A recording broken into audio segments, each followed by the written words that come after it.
Y bueno, a mí me tocó ser segundo ponente después de María Arisa, entonces espero estar a la altura después de una gran ponente como ella.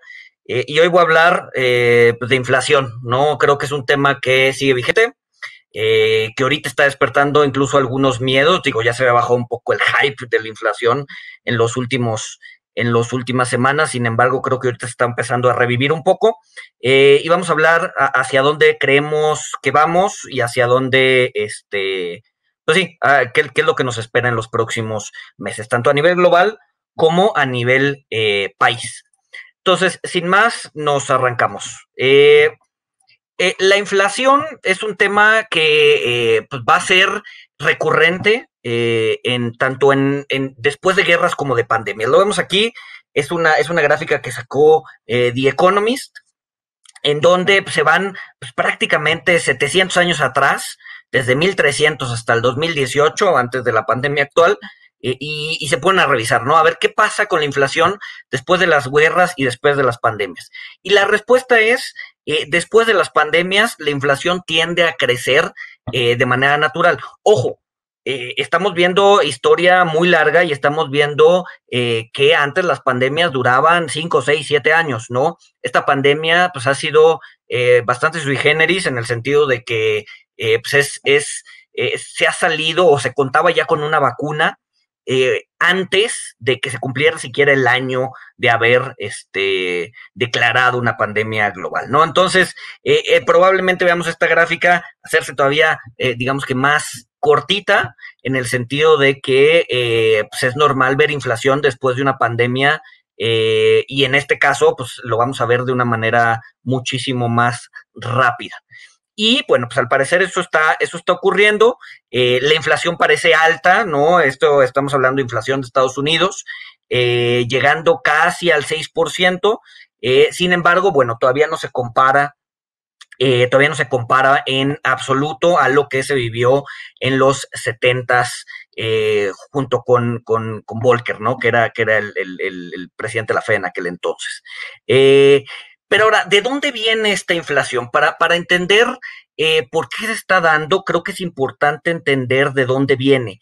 Y la verdad es que la crisis que se vivió el año pasado fue una crisis bastante particular porque no se parece a ninguna crisis que hayamos vivido antes, ¿no? Es una crisis en donde, para ponerlo en términos brutos o en términos, digamos que muy plain, vamos a decir que es una crisis en donde el ciudadano promedio, ojo, a ver, estoy hablando todo de Estados Unidos ahorita, el ciudadano promedio no sufrió, ¿no? Las crisis por definición o las recesiones por definición hacen sufrir a las personas, ¿no? Les quitan poder adquisitivo, les quitan, digamos que dinero corriente. Esta crisis no, en esta crisis se aumentaron ahorros, se aumentaron ingresos, incluso para la gente desempleada, por todo el tema de estímulos que dio Estados Unidos. Entonces, hay que entender, hay que tener bien claro eso. La gente tenía más dinero en la crisis, tenía más dinero en la recesión, ¿no? Y eso es algo bien extraño. Eso es por un lado. Por otro lado, pues las empresas, pues cuando ven recesión, ¿qué es lo que hacen? Sacan su librito de cómo afrontar las recesiones y entre ellos es, pues bájale al CAPEX, bájale a los inventarios, bájale al ritmo de producción, porque si no, pues se te van a quedar pues, inventarios y se te va a quedar un chorro de bienes en bodega que luego no vas a poder sacar, ¿no? Entonces, digamos que las empresas actuaron de manera racional en el sentido de que pues, veían una recesión y empezaron a ralentizar su ritmo de producción, pero por el otro lado, los consumidores la gente en general se vio con más dinero, ¿no? Se vio con más dinero, no se vio afectada por la crisis, por lo menos no económicamente. Entonces, ahí hay un choque bien importante porque se actúa de manera distinta, digamos que los distintos participantes de la economía actúan de manera bien distinta y eso nos va a llevar a ciertas rupturas y ciertos problemas una vez que se da la reapertura. Vamos a ver algunas gráficas de esto. Eso es lo que los decía, ¿no? A principios del 2021 los inventarios de pues prácticamente todas las empresas o el promedio estaban en niveles mínimos, es decir, vieron la crisis, dijeron vamos a dejar de comprar, vamos a dejar de acumular, vamos a empezar a sacar los inventarios que tenemos y ya al inicio del 2021 vemos qué hacemos para reponer esos inventarios, vemos cómo está la demanda, vemos si se está reactivando la economía o no. ¿No? Recuerden que al inicio de la pandemia había pues, tantas versiones como pues, va a durar 2 semanas o pues, acuérdense de 1918, duró varios años. Entonces, no había visibilidad y las empresas ante una recesión y ante la falta de visibilidad prefieren bajar inventarios, es decir, no arriesgan para quedarse o para gastar de más y tener cosas en las bodegas, ¿no? Entonces, empieza el 2021 con inventarios en mínimos, ¿no? De los últimos, aquí vemos la gráfica de los últimos pues, prácticamente 30 años. Sin embargo, se da un exceso de ahorro bien importante. Es decir, el ciudadano norteamericano pues, se queda en casa, no puede salir o sale menos, es decir, gasta menos y además está recibiendo estímulos del gobierno. ¿No? Entonces, tienes ese doble efecto, menos gasto y más ingreso, y eso hace que, pues, obviamente, las cuentas bancarias del norteamericano promedio crezcan, es decir, su poder de compra aumenta. No, aquí, a ver, aquí nos podemos poner a discutir un chorro acerca de si esto fue lo que causó, por ejemplo, distorsión en los mercados financieros, estas manías de los meme stocks o de incluso la bolsa en general, ¿no? El exceso de liquidez, etc. Eso es para otra plática. Ahorita me voy a concentrar solamente en la parte de inflación. Entonces tienes empresas sin nada que vender o con muy poco que vender y gente con un chorro de poder adquisitivo para vender. Entonces, tienes ahí un desbalance, ¿no? Y además, esto obviamente genera ciertos cambios en los patrones de consumo, es decir, en una crisis o en una recesión, generalmente lo que vemos es que la gente, o sea, el porcentaje de su gasto disminuye bastante bienes tanto durables como no durables, es decir, si quieren comprar una televisión en una recesión, pues obviamente no lo van a hacer, ¿no? Prefieren pues guardar dinero, ser responsables, no gastar en tonterías, ¿no? Aquí no, aquí pasó todo lo contrario, porque tenían más dinero, entonces se aumenta o se va aumentando digamos que este consumo de bienes no necesariamente, o de bienes, digamos que cíclicos, ¿no? Que se consumen más cuando la economía va bien que cuando la economía va mal. Sin embargo, pues como decía, ¿no? Las empresas no estaban preparadas para esto. Y además hay un cambio en los patrones de consumo hacia adelante. Es decir, llega 2021 y dice, ok, a ver, ¿sabes qué? 2020 fue un bonito experimento. Ya me di cuenta que pues, puedo pedir muchas cosas en línea. Ya me di cuenta que puedo, pues no sé, si de repente me voy volteando para acá es porque acá tengo la pantalla en grande. Entonces no es que me esté distrayendo, sino porque aquí estoy viendo la presentación.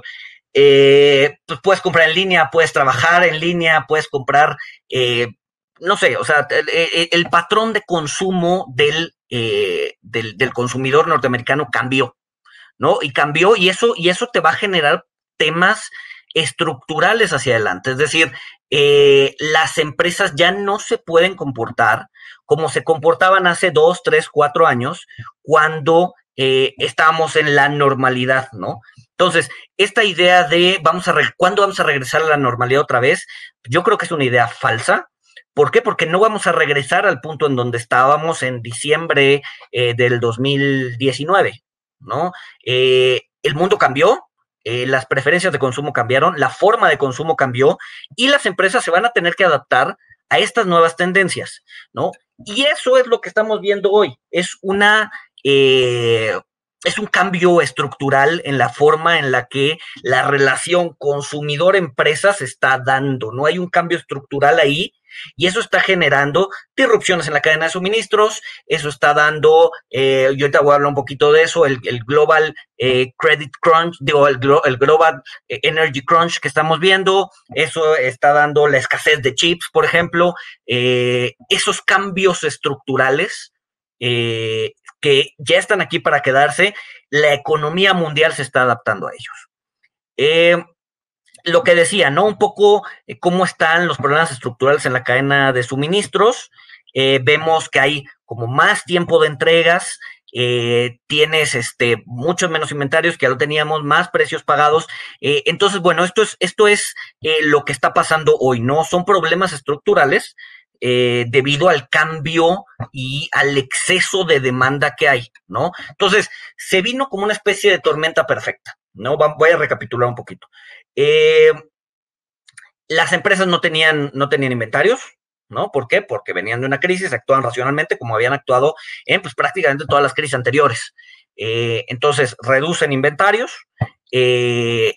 Sin embargo, esa reducción de inventarios se topa con una demanda rampante en 2021, gente con dinero, gente ansiosa de salir, gente ansiosa de comprar, gente ansiosa de regresar a la normalidad y de gastar todo ese colchón que tienen en el banco.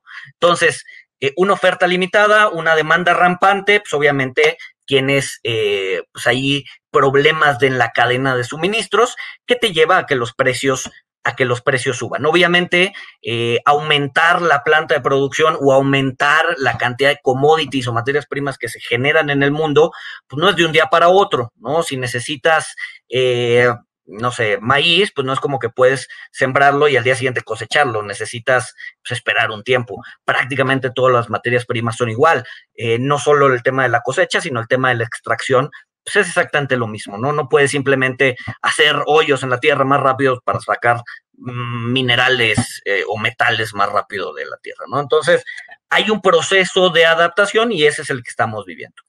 Un problema, obviamente, que se ha dado y que ha sido importante es el tiempo de entrega de chips, ¿no? Pues, ha crecido muchísimo justamente por esta demanda rampante y eso obviamente le ha pegado desde la industria automotriz hasta la industria de computadoras, prácticamente cualquier industria relacionada con la electrónica o pues con los mismos chips, obviamente, pues ha tenido cierto rezago y por lo tanto, ante la escasez de este tipo de bienes, pues ha aumentado los precios.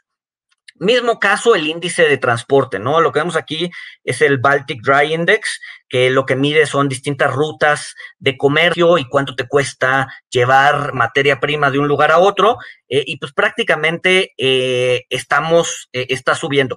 Y hay que tener mucho cuidado con esta gráfica, porque generalmente, si se fijan, aquellos que ya la hayan visto, esta y otros índices, porque hay varios, generalmente te la presentan desde el 2011, ¿no? Y un poco para acentuar la idea de que está creciendo de manera desmedida, ¿no? Sin embargo, si nos vamos un poquito más atrás, 2007, pues hemos visto, digamos que episodios pues todavía peores, ¿no? Que los que estamos viendo hoy.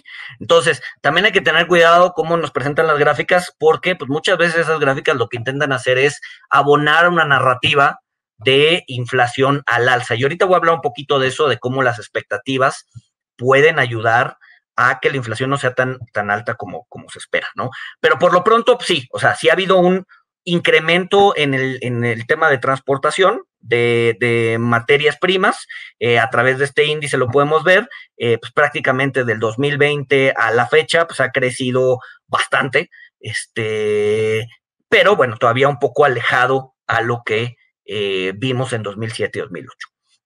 Si juntamos estos dos temas, chips y temas asociados a la reapertura, pues vamos a ver que prácticamente la mayoría de la inflación en exceso que estamos viendo se deben a estos dos temas, ¿no? Temas, todos los precios que han subido, que se han relacionado con con la escasez de chips, y además todo el tema de reapertura, que por ahí tiene que haber un tema digamos que de cálculo base, ¿no? Entonces, sí es importante ver que,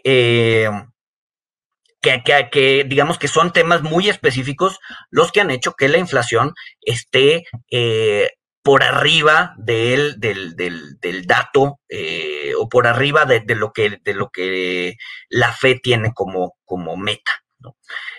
Si vemos los drivers de la inflación, esta es una gráfica de Vanguard.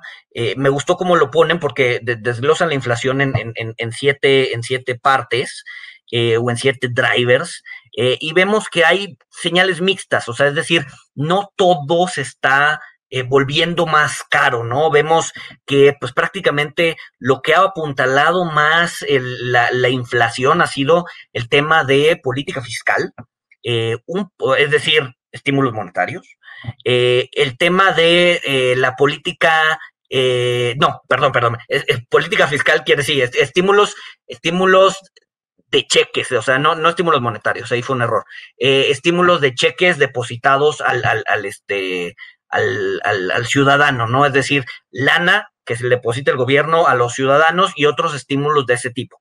Y después viene la política monetaria, efectivamente, que son pues tasas bajas y digamos que el aumento en las reservas de los bancos, que esto permite que los bancos pues, presten con mucho más seguridad.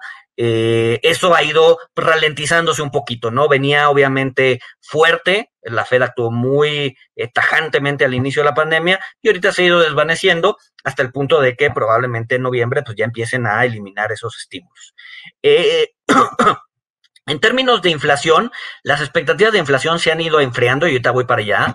El tema de la globalización pues obviamente tiende a ser deflacionaria y pues si bien se han bajado un poco el trade global, sobre todo entre Estados Unidos y China, pues el resto del mundo sigue comerciando entre ellos, ¿no? Entonces ahí vemos que hay una fuerza deflacionaria importante de largo plazo.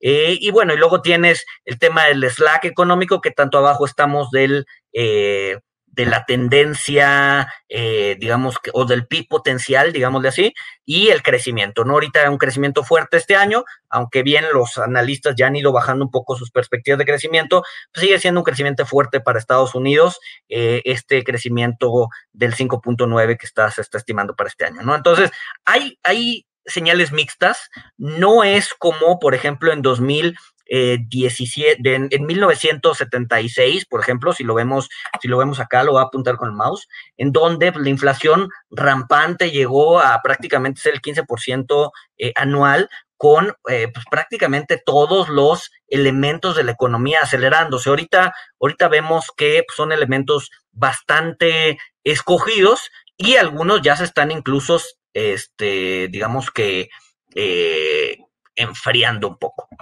Hablando del tema de perspectivas o digamos que, de lo que la gente piensa hacia adelante, la mención de la palabra inflación va a la baja.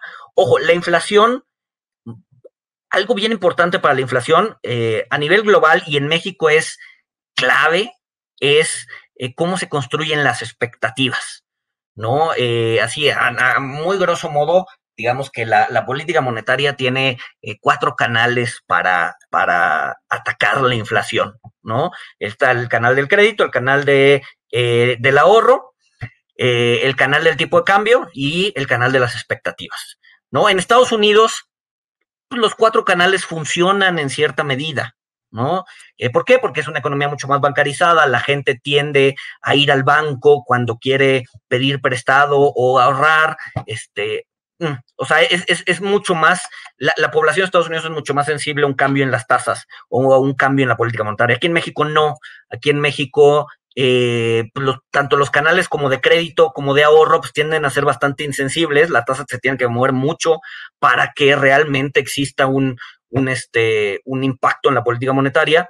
Y por otro lado, el canal de las expectativas aquí en México es bien importante, ¿no? Entonces, perdón que repita tanto, pero es bien importante que el tema de la inflación se vaya enfriando en la narrativa del mercado. ¿Por qué? Porque si no se convierte en una profecía autocumplida, ¿no? Es decir, si todo el mundo está pensando en la inflación, ¿qué es lo que quieres hacer?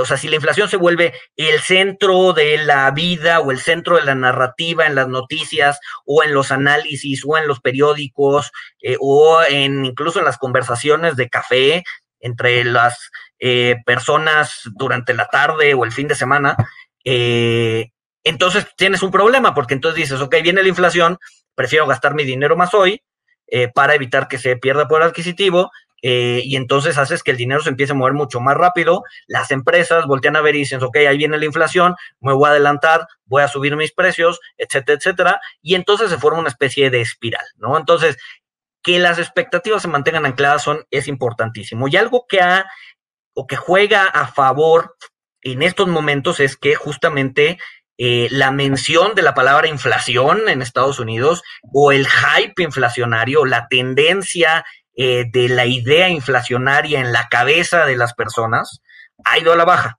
No lo vemos aquí en esta, digamos que conteo de historias de inflación en Bloomberg, y vemos que pues, sí tocó un máximo en donde pues, prácticamente todo el mundo estaba hablando de la inflación y ahorita se ha ido relajando bastante. Es decir, la inflación al parecer ya no está tan en la cabeza de las personas. Esta gráfica la pueden, yo la saqué de Bloomberg directamente, pero esta gráfica la pueden recrear en el literal Google Trends, ¿no? Se meten a Trends, buscan inflation, ponen Estados Unidos y van a ver que queda algo muy similar, ¿no? Esta idea de la narrativa dentro de, o qué narrativa está apoderándose del mercado es bien importante, y sobre todo para digamos que temas económicos que se alimentan de las expectativas, como puede ser la palabra inflación. Sin embargo, pues el mercado lo sigue viendo como un riesgo, ¿no?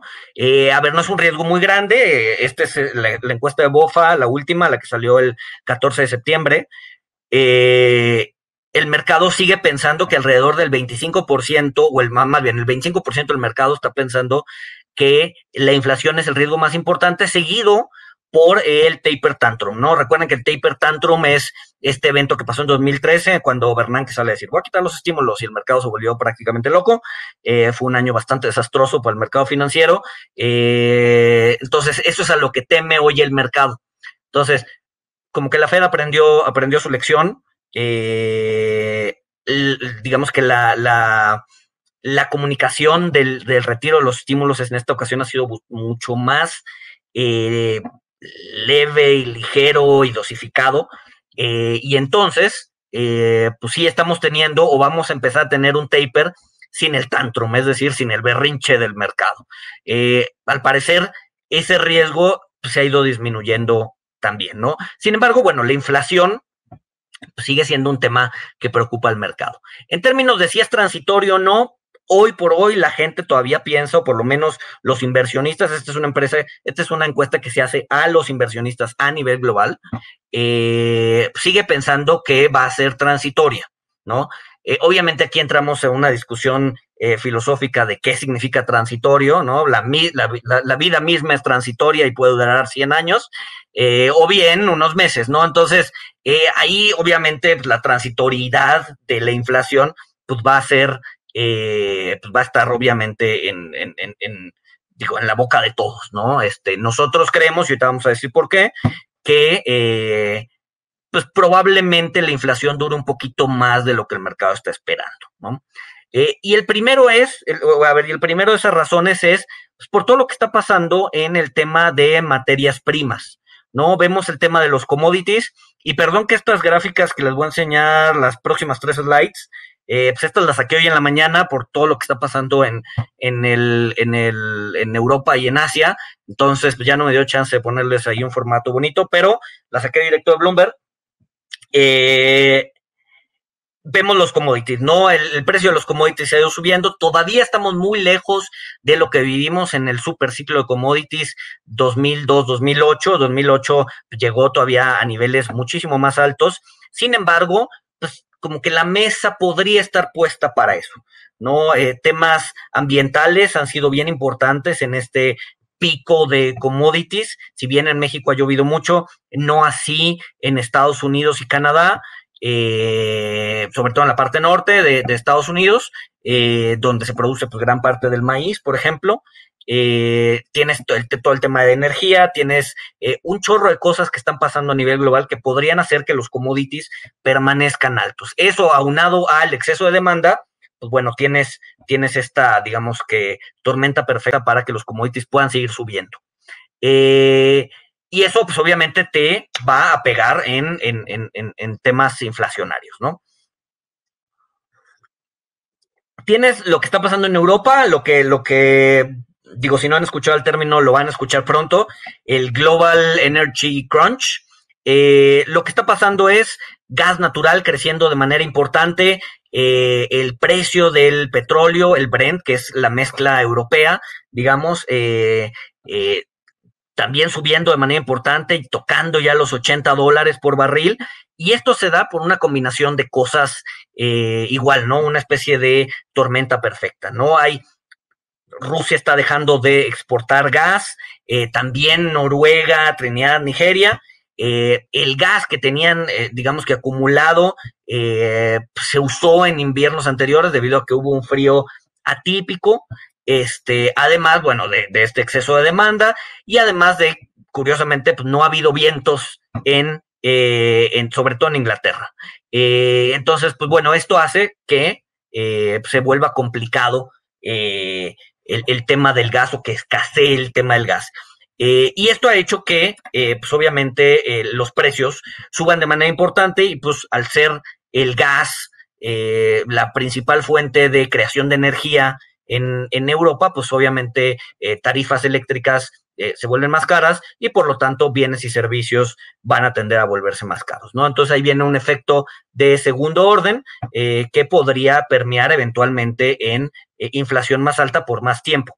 Y ahora, todo esto que está pasando en Europa, hablando de la escasez de gas, pues Europa lo que está haciendo es, ok, no tenemos gas, no tenemos viento para temas renovables, entonces lo que tenemos que hacer para cubrir nuestras necesidades de gas pues es, lamentablemente, quemar carbón, ¿no? Esto, o sea, ya hay obviamente una pugna entre los ambientalistas diciendo, oye, pues no vas a cumplir tus cuotas de emisiones de CO2, entonces pues tampoco puedes quemar tanto carbón, etcétera, etcétera, pero por lo pronto hoy por hoy el carbón sí se está incrementando, o el uso de carbón sí está incrementando. Y eso le pega directamente a China, porque digamos que China, pues prácticamente la mayor parte de la energía que crea se hace a través de carbón. Entonces, pues tienes digamos que la producción nacional, pero esa producción nacional está siendo insuficiente para llevar a cabo las tareas o la producción avanzado, la producción la producción, digamos, acelerada que necesita China para cubrir esa demanda, y eso ha generado ciertos cortes de electricidad, y ahí vemos en prácticamente la mitad del país, ¿no? Entonces China, al no poder usar su carbón, bueno, al usar todo su carbón, tiene que importar más carbón. El problema es que ese carbón está siendo utilizado en su país de origen para generar electricidad y entonces tenemos precios del carbón subiendo y por lo tanto digamos que energía encareciéndose en China y por lo tanto bienes y servicios en China ya sea deteniéndose porque el gobierno no quiere digamos que pagar estos excedentes de energía o bien encareciéndose porque pues el costo primario de producirlo, que es la energía, pues se vuelve más cara, ¿no? Entonces, es una especie de espiral, y es una especie de espiral que puede terminar pegándole a la inflación, digamos que subyacente, de bienes y servicios. ¿Cuándo se va a resolver? Quién sabe, ahora sí que mucho depende del azar, si resulta que este invierno va a ser menos frío que los anteriores, pues probablemente se use menos gas y se reponga parte del inventario, pero si nos enfrentamos a un invierno frío, pues entonces probablemente el problema se recrudezca y en 2022 tengamos presiones inflacionarias más fuertes. Entonces, es por eso que nosotros creemos que el tema de la inflación transitoria pues, podría patearse o durar un poco más de lo que la gente está esperando. Sin embargo, ¿esto es malo o esto es bueno? Eh, pues la verdad es que para los bancos centrales no es tan malo, sobre todo para los bancos centrales desarrollados, ¿no? Vemos aquí que pues prácticamente en el mundo desarrollado los bancos centrales han estado por debajo de su meta de inflación bastante tiempo, ¿no? Si vemos en los últimos 12 años, Estados Unidos ha estado 85% del tiempo por debajo de su meta de inflación. 91% en el caso de Japón, 94% en el caso de Suiza. Entonces, el Banco Central no ha podido estimular la inflación, ¿no? Y esto es bien, bien peligroso, ¿no? Acuérdense que la inflación no necesariamente es mala, la inflación es como el ritmo cardíaco de una persona, ¿no? Si estás sentado en reposo o vamos a poner ejemplo en reposo. Si estás en reposo y traes un ritmo cardíaco entre 60 y 90 palpitaciones por minuto, estás bien, quiere decir que estás sano, por lo menos en ese signo vital no tienes problemas, ¿no? Pero si estás sentado y de repente traes un ritmo cardíaco de 150 palpitaciones por minuto, tienes un problema, ¿no? O sea, o sea, tu corazón no puede estar latiendo tan rápido en reposo, ¿no? Entonces tienes que ir a ver al doctor. Y si estás sentado y tu corazón está palpitando a 20 palpitaciones por minuto, pues entonces estás bastante mal también, ¿no? Estás cerca de que se pare. Entonces, lo mismo es la inflación. Una inflación digamos que en regla o en línea con lo que dice el Banco Central es una inflación sana. Una inflación por arriba es una inflación peligrosa y una inflación por abajo es una inflación muy peligrosa. Entonces, el hecho de estar por debajo del límite del Banco Central puede tener un problema. Entonces, y lo vemos aquí, ¿no? Y esta gráfica es de Banjico, lo sacaron en su última trimestral, y pues hablan de justamente que la tendencia de la inflación en mercados desarrollados ha estado por debajo del límite pues prácticamente en los últimos 20 años, ¿no? Es decir, no han sabido estimular la inflación. Entonces, digamos que para el mercado desarrollado es deseable tener inflaciones arriba del promedio por un tiempo determinado, ¿no? Entonces, esta inflación ¿por qué no tiene todavía nerviosos a los bancos centrales o por qué a los bancos centrales del mundo desarrollado o por qué no han estado subiendo tasas para combatirla? Justamente por eso. Necesitan hacer un catch-up de inflación. Y lo dijo Bernanke, lo dijo Powell en su junta de Jackson Hole del 2020, ¿no? Cuando justo cambia la meta de la Fed de estar en 2% a estar en promedio 2%. Y ahorita voy a entrar un poquito a eso, pero la idea era esa, la idea es dejar correr la inflación por encima de por encima de la meta para hacer esta especie de catch-up. Entonces, ¿que una inflación alta este año es destructiva? No. Una inflación un poco arriba para el siguiente año, pues probablemente tampoco. El problema es que se vuelva un tema de todos los años, ¿no? Nosotros no creemos que sea el caso, nosotros creemos que eventualmente va a bajar, probablemente tarde un poquito más de lo que el mercado está esperando. El mercado está esperando que para el siguiente año ya se llega otra vez a la normalización. Nosotros creemos que podría tardar un poquito más por toda esta dinámica de commodities que estamos viendo. Sin embargo, eventualmente 2022-2023 probablemente veamos una convergencia otra vez a niveles normales de la inflación y eso va a estar bien. En el caso de mercados emergentes ha sido distinto. En el caso de mercados emergentes, generalmente el Banco Central tiende a errar la inflación, pero por arriba, es decir, tendemos a tener más inflación de lo esperado y pues obviamente esta inflación extra no es bien recibida, ¿no? Y es por eso que hemos visto que los mercados los mercados emergentes se han adelantado en la subida de tasas, ¿no? Ahorita vamos a ver una gráfica de quién, ahora sí, de quién es quién en la subida de tasas de interés en los bancos centrales. Y vamos a ver que prácticamente los que han subido tasas son mercados emergentes, justamente porque pues, ellos no tienen espacio para dejar correr la inflación, ¿no? Ellos históricamente han tenido inflaciones más altas de lo que digamos que de lo que el Banco Central desea, ¿no? Entonces tienen que actuar mucho más rápido y mucho más de manera más determinada en combatir la inflación. Hablando del tema de Powell, ¿no? Este promedio del 2%, ¿qué es qué promedio de qué? ¿No? De los últimos 12 meses, de los últimos 24 meses, de los últimos 360 meses, ¿no? Entonces, la Fed no dio directrices, simplemente dijo, la inflación tiene que estar en promedio 2%, ¿sí? pero pues ahí es bastante ambiguo, ¿no? Entonces, lo que busco hacer aquí es ver pues distintos escenarios de qué es promedio, ¿no? Vemos que la inflación que utiliza la Fed, acuérdense, no es el CPI, es el PCE, esta es digamos que la inflación preferida, la medición de inflación preferida por la Fed, en la que se fija. Entonces vemos aquí, ¿no? El PCE de la Fed es pues, alrededor, el último observación, alrededor del 3.6%. Sin embargo, el promedio de los últimos 12 meses ya estaba por encima del 2%, estaba como en 2.2%.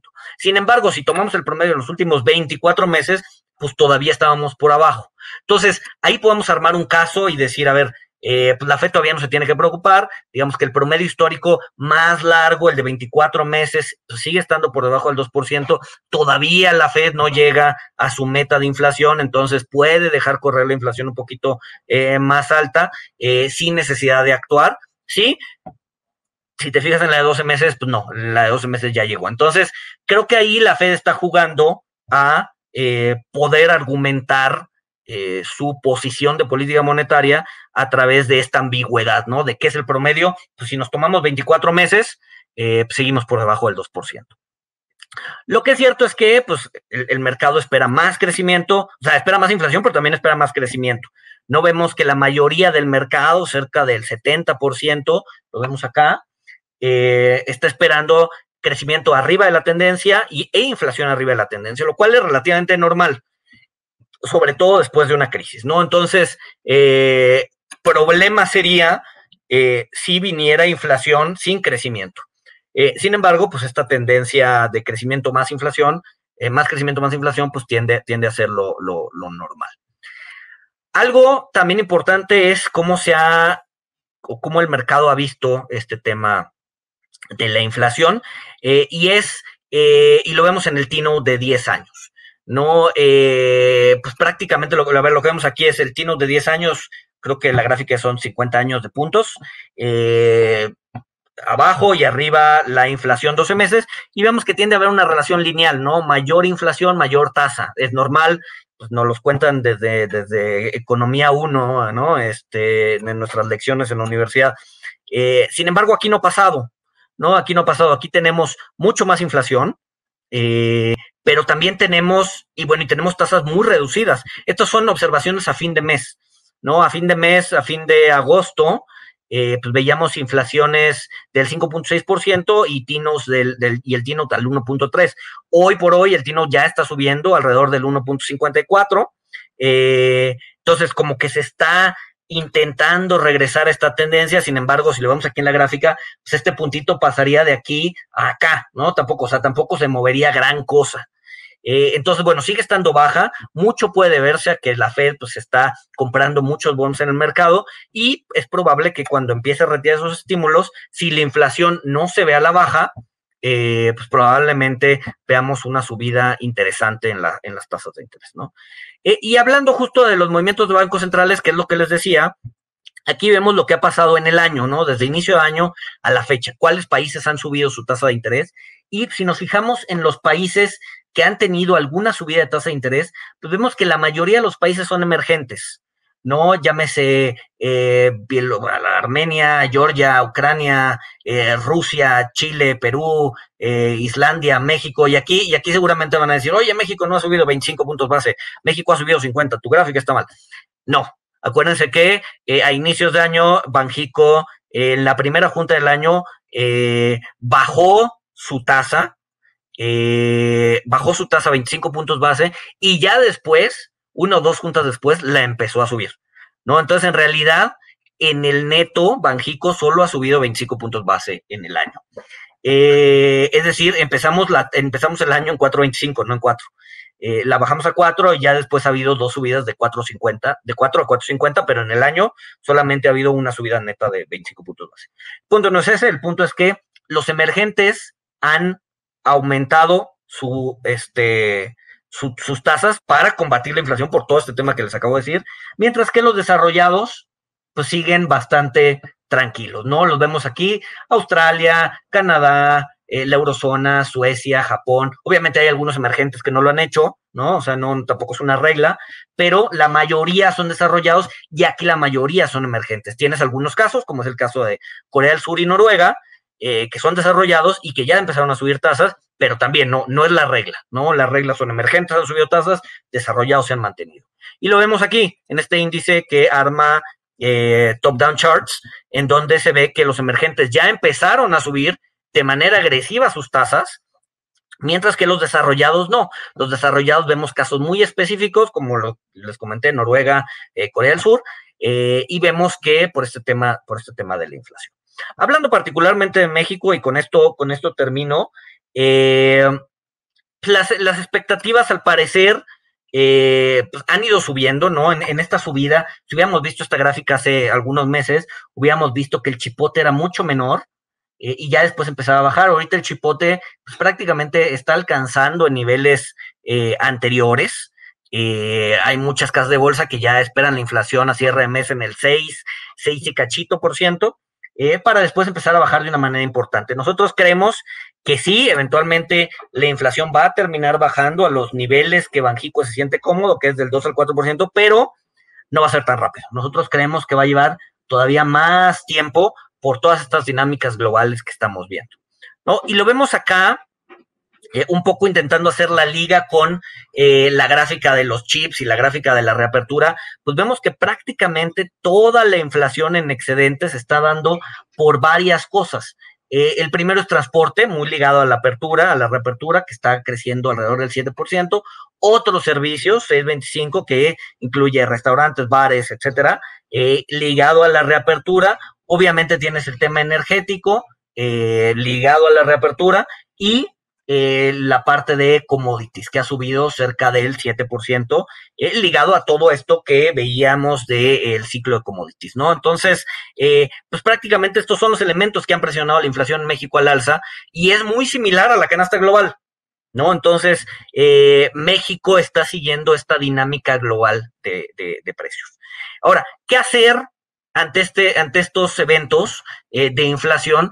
Nosotros creemos que la mejor manera de echarte pues, es comprando instrumentos ligados a la inflación. Acuérdense que las tasas reales, las tasas de los sudibonos, pues van a estar, no van a estar, más bien van a reaccionar bajo sorpresas, ¿no?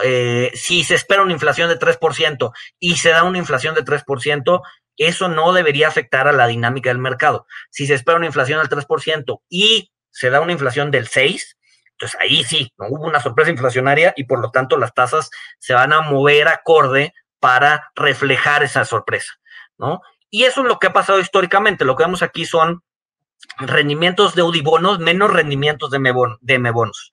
Vemos cómo estaba la inflación a inicio de año, la esperada, y cómo cerró el año. Y aquí podemos ver, ¿no? Por ejemplo, en 2015 se espera en 3.50, terminó en 2.13, hubo una sorpresa deflacionaria y por lo tanto los M-bonos rindieron más. Ojo, esto es rendimiento acumulado en el año, distintos años. Si estás por arriba del 0, quiere decir que a los Eudibonos les ha ido mejor.